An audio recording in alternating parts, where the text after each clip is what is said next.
There we go. Welcome to another episode of Federal Church Presents Better Than Bloomberg. The banking collapse continues to happen, and especially for the third world, as I was just saying, where they will see the worst poverty they couldn't even imagine. And places like this idiocracy shit society will be turned into the third world. Not that it hasn't already, as you can see by the copious amounts of garbage they've been letting in. But there was a good write-up by Simon Black on Zero Hedge there, and it looks like he sees exactly what I was saying, and he put it in some ways he put it in better terms than I did. But says his note, the unraveling can happen in an instant. Yeah, that instant already happened. The SVB went under, Silvergate went under, Signature Bank went under, the rest of the banks are well on their way to going under. So that unraveling already happened. So if SVB is insolvent, so is everyone else. And that's probably the way that I should have put it. He put it much better than me in that sense. And on Sunday afternoon, September 14, 2008, hundreds of employees of the financial giant Lehman Brothers walked into the bank's headquarters at 745 7th Avenue in New York City to clear out their offices and desks.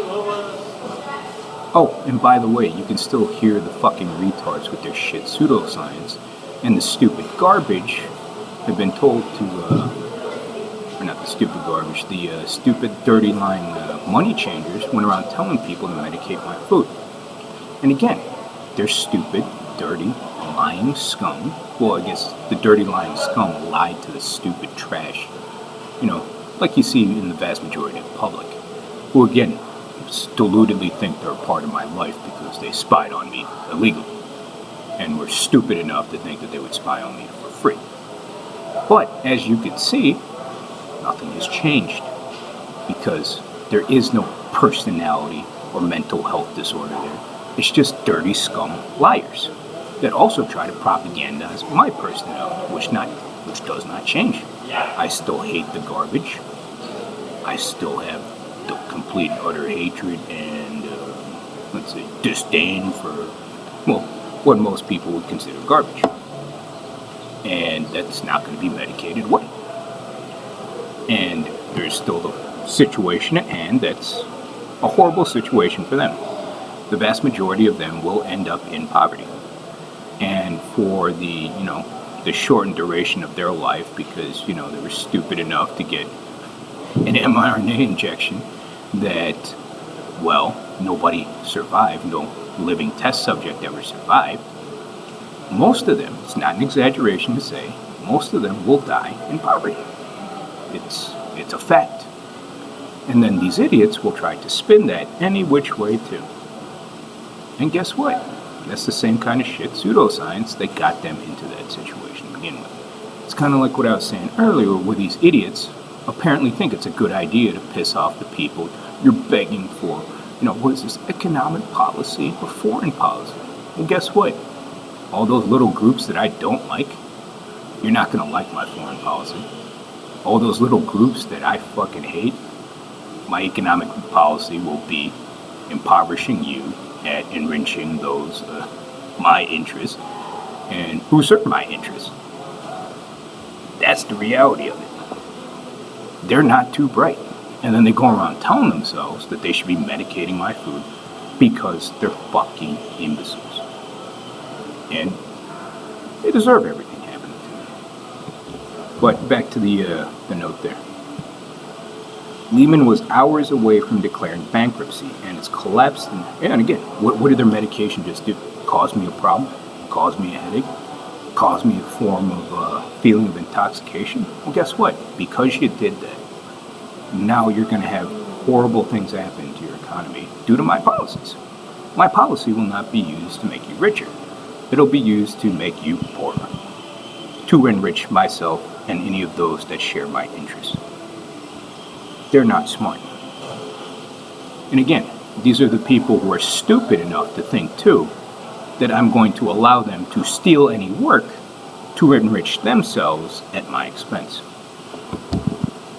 Stupid. And again, there's a reason why they're in the situation they're in. And it's like I said, they're quite possibly the stupidest shit society on earth. And it's inhabited by some of the most retarded filth that you could possibly find. These are facts, and you can scientifically test them too. But Lehman was hours away from declaring bankruptcy, and its collapse the next day triggered the worst economic and financial devastation since the Great Depression, which you haven't recovered from either, because all they did was print money. These banks, as it turned out, had been using their depositors' money to buy up special mortgage bonds. But these bonds were so risky that they eventually became known as toxic securities, or toxic assets. These toxic assets were bundles of risky, no-money-down mortgages given to subprime ninjas, i.e. borrowers with no income, no job, no assets, and a history of not paying their bills. When the economy was doing well in 2006 and 2007, banks earned record profits from their toxic assets. But when the economic conditions started to worsen in 2008, those toxic assets plunged in value, and dozens of banks got wiped out. Now here we go again. 15 years later, after countless investigations, hearings, stress test rules, and new banking regulations to prevent another financial meltdown, we have just witnessed two large banks collapse in the United States of America, Signature Bank and Silicon Valley Bank. Now, banks do fail from time to time, but these circumstances are eerily similar to 2008, though the reality is much worse. I'll explain. And this is exactly what I was saying with the dipshit trade. U.S. government bonds are the new toxic security. Well, not necessarily. It depends on which side of the trade you're on. Are you selling the government bonds? Are you short the bonds? Then it will be okay. Silicon Valley was no Lehman Brothers, whereas Lehman bet almost all of its balance sheet on those risky mortgage bonds. Silicon Valley Bank actually had a surprisingly conservative balance sheet. Again, doing stuff because of convention, like I was saying before, with nobody actually bothering to think why they do things. It's not unlike the stupid idiots crying pseudoscience by women. They can't seem to understand why somebody hates them. But they can just say, oh, look, this person just has depression because he's angry with us. No, you're the problem. You get people who just don't think. And these are the stupid idiots, too, who seem to think that I'm going to be expending any effort to make them more prosperous. After, again, pissing me off. Yeah, I doubt that's going to happen. And I'm pretty sure you're going to end up in poverty.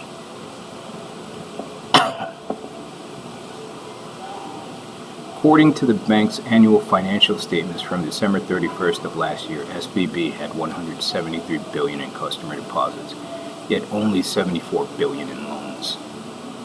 Though it sounds ridiculous, but banks typically loan out most of their depositors' money. Wells Fargo, for example, recently reported $1.8 trillion in deposits, and $955 billion of that is loaned out. That means Wells Fargo has made loans, and again for the dipshits. The rest of that money is used for investments, things like investments, or speculation. That means Wells Fargo has made loans with nearly 70% of its customers' money, while SVB had a more conservative loan-to-deposit ratio of 42%. The point is, SVB did not fail because they were making a bunch of high-risk ninja loans. Far from it. Don't let those morons try to tell you there's not fractional reserve banking.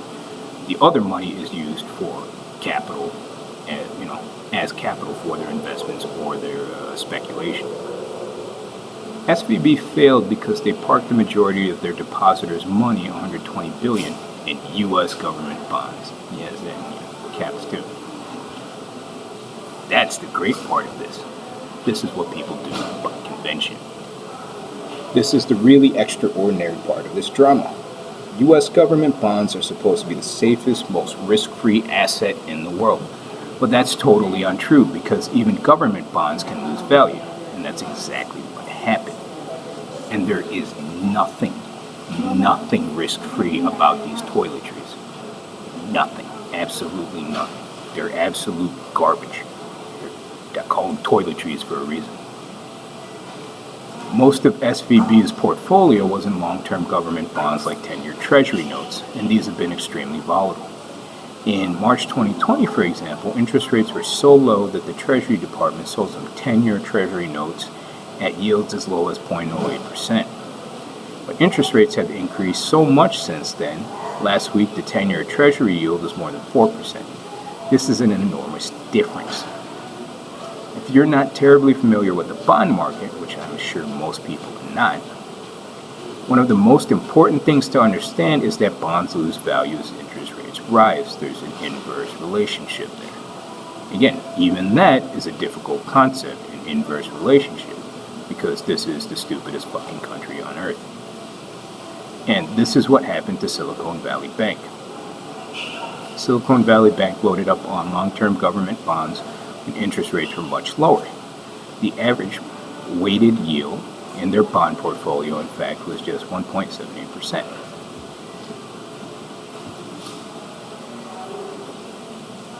Here's the more of the crazy. Hello? You could have made yourself easy. Mental illness.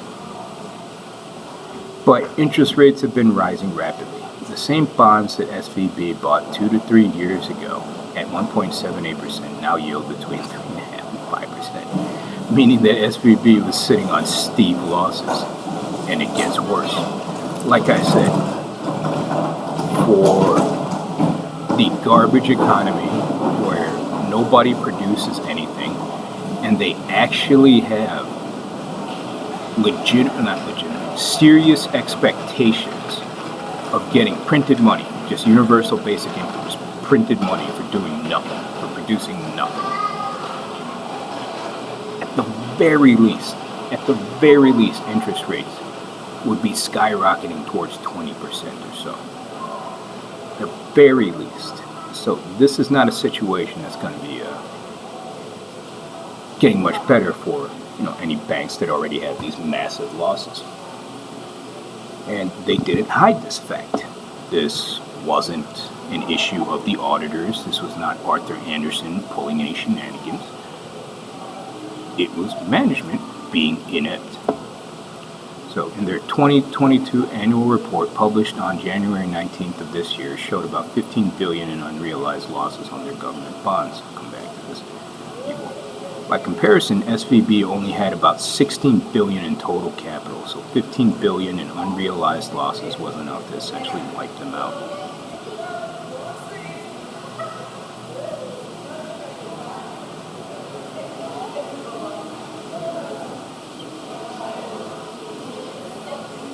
And that's a pretty low capital when I reread that. Again, these losses didn't come from some mountain of crazy ninja loans. SVB failed because they lost billions from U.S. government bonds, which are the new toxic securities. And like I said, this is done by convention. So a lot of these people, a lot of other banks, would have done the same stupid thing. 2, if SVB is insolvent, so is everyone else, including the Fed. This is where the real fun starts. Because if SVB failed due to losses in its portfolio, losses on its bond portfolio, that's a huge chunk of the bank's capital. And it doesn't include potential derivative losses either, is what I was saying. Anyone who has purchased long-term government bonds, banks, brokerages, large corporations, state and local governments, foreign institutions, are all sitting on enormous losses right now. So again,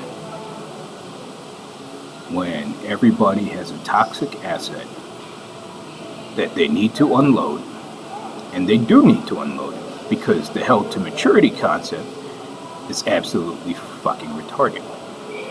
When you have inflation in massive double digits, basically hyperinflation, mega inflation, nobody in their right mind is going to be holding those to maturity. So when you now have a bunch of toxic assets that not just a few people have to unload, but everybody unloads, guess what? You're getting hosed on it. If you manage to find a bid, you're getting hosed. $650 billion in unrealized losses is similar in size to the total subprime losses in the United States back in 2008. This is something I should have said, or I should have. It wasn't off the top of my head, so I should have looked up. But I'm glad you put that in there. That's why I'm reading off this little note. And if interest rates keep rising, the losses will continue to increase. What's really ironic and a bit comical, I mean, it's comically stupid. It is quite comical. It's hilarious. Call it the dipshit trade, but people should have known better. About this is that the FDIC is supposed to guarantee bank deposits. In fact, they manage a special fund called Deposit Insurance Fund, or DIF, to ensure customer deposit at banks across the U.S., including the deposits at the now defunct Silicon Valley Bank. But the DIF's balance right now is only around $128 billion versus $650 billion and growing of unrealized losses in the banking system. So they're writing checks they can't cash. Here's what's really crazy though. Where does the DIF invest that $128 billion?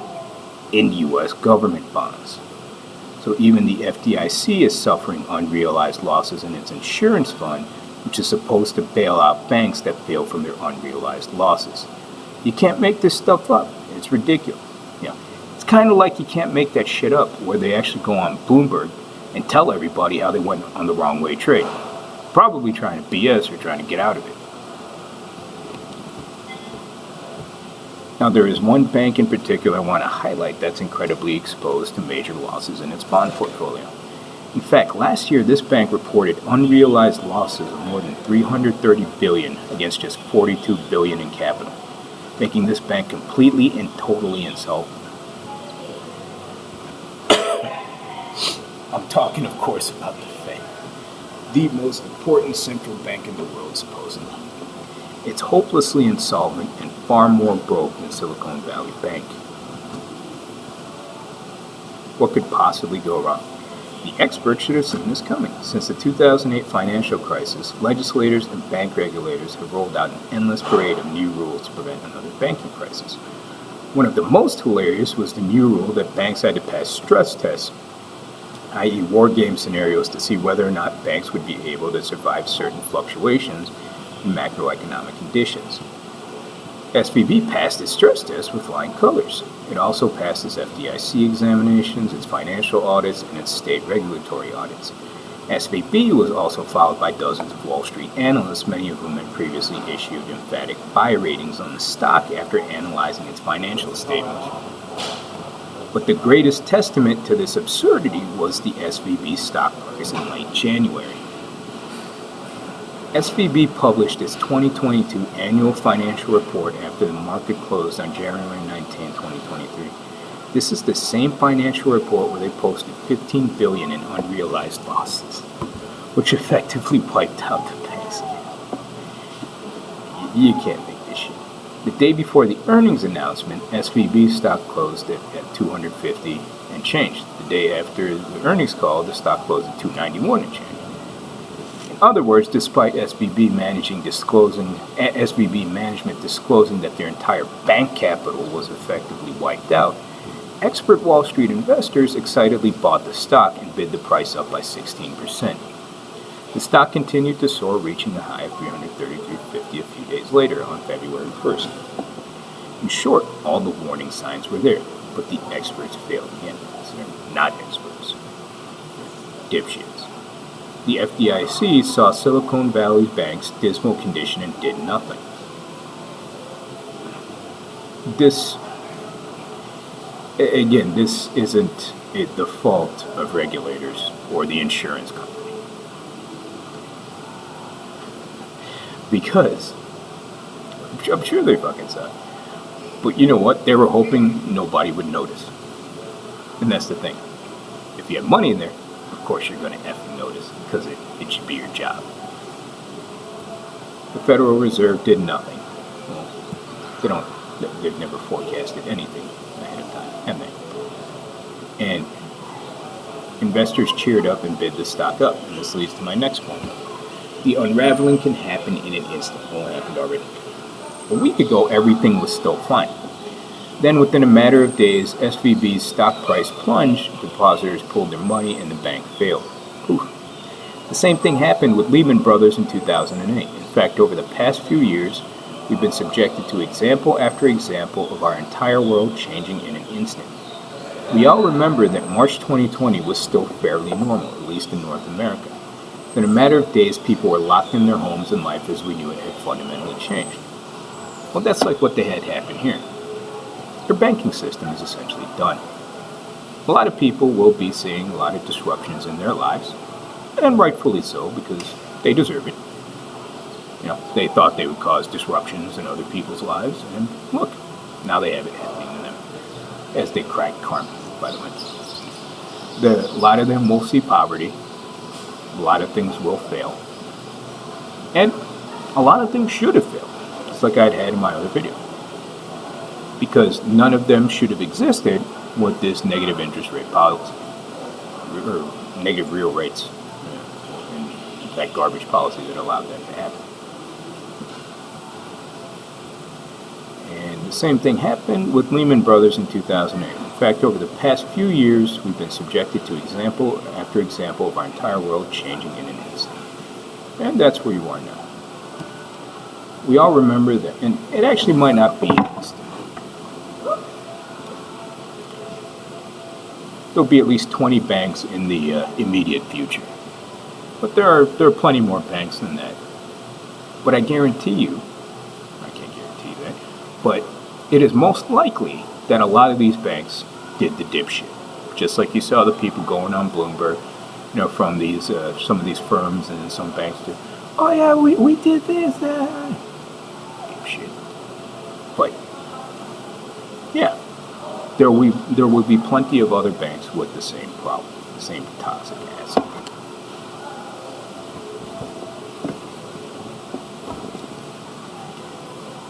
And this is going to keep happening. Long-term readers won't be surprised about this. I've been writing about these topics for years: bank failures, looming instability in the financial system, etc. Late last year, I recorded a podcast explaining how the Fed was engineering a financial meltdown by raising interest rates so quickly they would have to choose between a rock and a hard place: higher inflation versus financial catastrophe. And again, that's spun in a sort of misnomer. It's not a financial catastrophe. It's a financial catastrophe if you're the one benefiting from a zombie company, but it's good for everybody else when it goes under. If you have some garbage company that shouldn't be existing, just getting cheap, or basically free money, is negative interest rate money, thrown at it, well, better for everybody else when your company disappears. So, yes, it'll be a catastrophe for them, but for everybody else, it's fine. This is the financial catastrophe, but it's just getting started. So again, if the Fed were to actually do their job, or do what they say their mandate is, rates would rise to probably over 20% to quell the trillions of dollars of money printed. That's probably not going to happen because of the situation they're in is so bad. Probably just won't even make a difference. The inflation will be just as bad anyway. That'll have as much damage to livelihood, standard of living, companies, etc. So what difference does it make? But if they were to actually take care of their mandate, that's what would happen. And there will be a lot of catastrophes for things that shouldn't have existed to begin with. This is the financial catastrophe, but it's just getting started. Like Lehman Brothers in 2008, SVB is just the tip of the iceberg. There will be other casualties, not just in banks, but money market funds, insurance companies, and even businesses. Foreign banks and institutions. That's the even better one. That's like those retards from Canada I just saw earlier. Foreign banks and institutions are also suffering losses on their U.S. government bonds, and that has negative implications on the U.S. dollar's reserve status. But I'll tell you this, Canada won't be having any reserve status, and that's going to be for a lot of other countries too. So think about it. It's bad enough that the U.S. national debt is outrageously high, that the federal government appears to be a bunch of fools incapable of solving any problem, pretty much, and that inflation is terrible. Oh, and it's not my job to fix their problems either. These fucking retards steal from me. They don't pay me. This, again, is their mental illness, too. These are the pieces of shit that think they're repeatedly going to piss me off and do whatever retarded shit problem they cause, and then for some reason think I'm going to sit and spend my time thinking, contemplating how to fix their economy.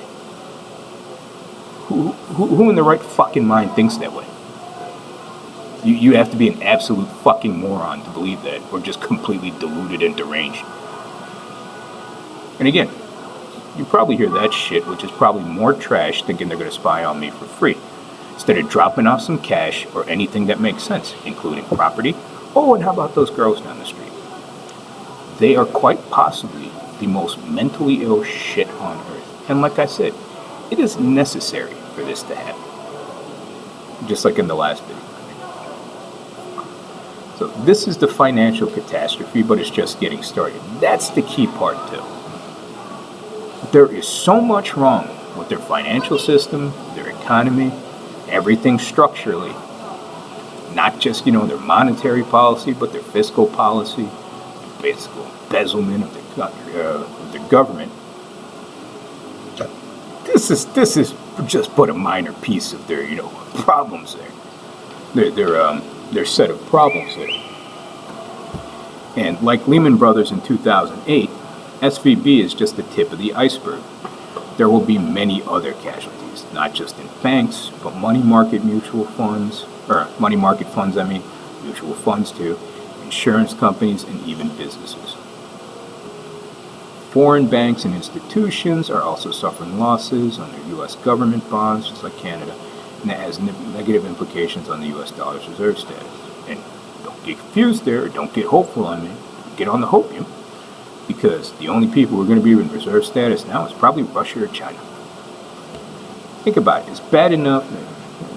Now on top of everything else, foreigners who bought U.S. government bonds are suffering tough losses as well. And that's the key part too. That especially is that shit third world. They will see the worst, probably the worst of this.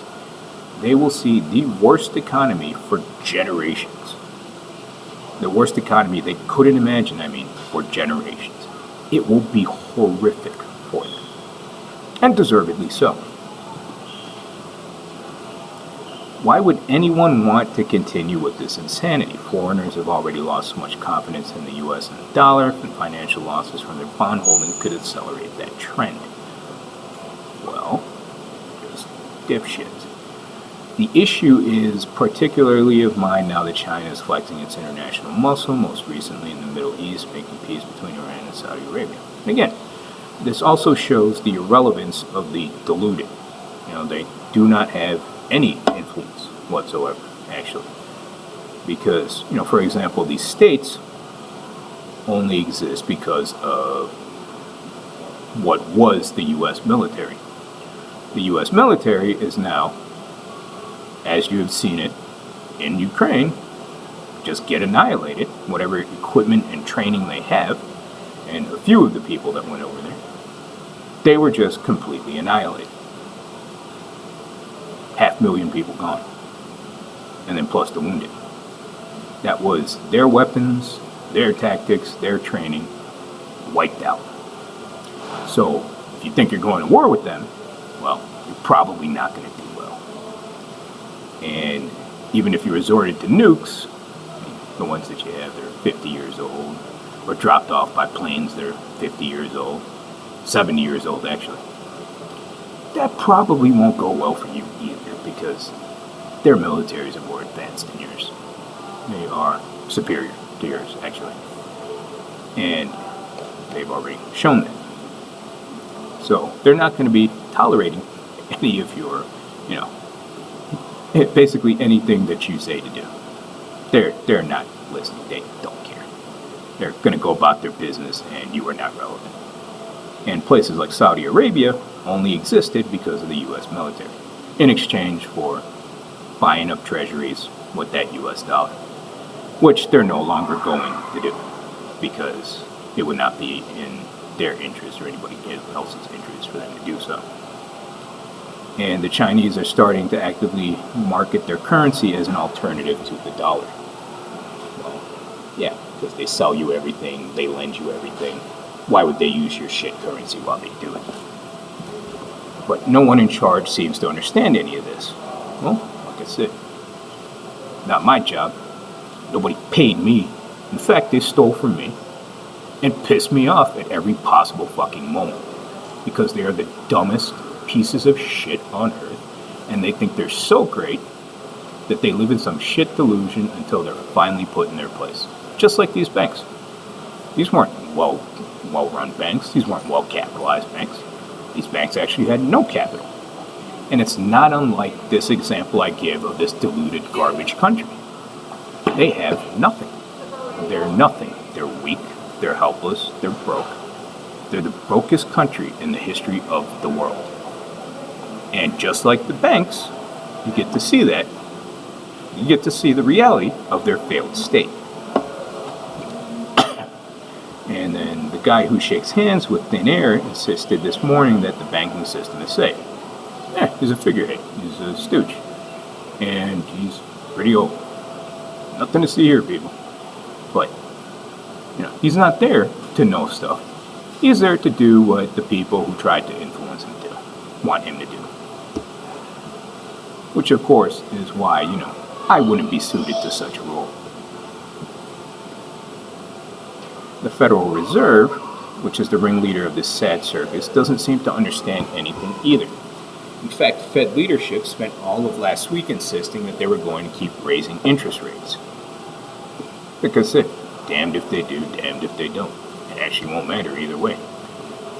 With all the problems this third world dump has, well, they'll still have all their problems. Even after last week's banking crisis, the Fed probably still hasn't figured it out. They appear totally out of touch with what's really happening in the economy. And when they meet again next week, it's possible they'll raise rates even higher and trigger even more unrealized losses. Yeah. And guess what? That wasn't their fault. The dipshits who run those banks should not have been dipshits. They should have known better. And so this drama is far from over. And that's it for this one. I'm sure there's plenty more good articles to put